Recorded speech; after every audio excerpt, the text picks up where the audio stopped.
is extremely diverse. It's from very classical settings, but also a lot of pieces that are beyond the usual concert setup. The Doors for me are the music of my teenager times. So when the music's over, my brain is doing very crazy things and doing things that are different maybe to the listener next to me. That's why this piece can trigger very different reception. Music has always been one way we describe sounds that speak to us.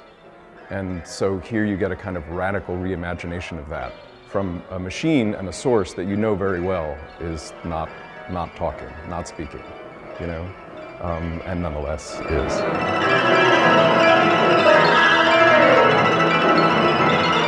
In Chicago, people are very, very aware of the music scene in Germany.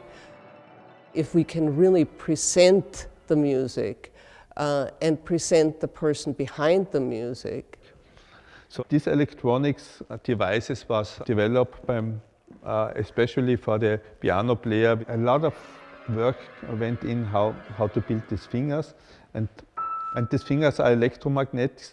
I think when I went to my boss in the Institute of Electronic Music, they said, yeah, Peter, we can build a piano player. He said, this is stupid, it never will work.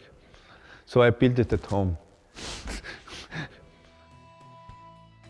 If we have a recording of something, we can analyze this and how to reconstruct all these frequencies you hear with the piano player.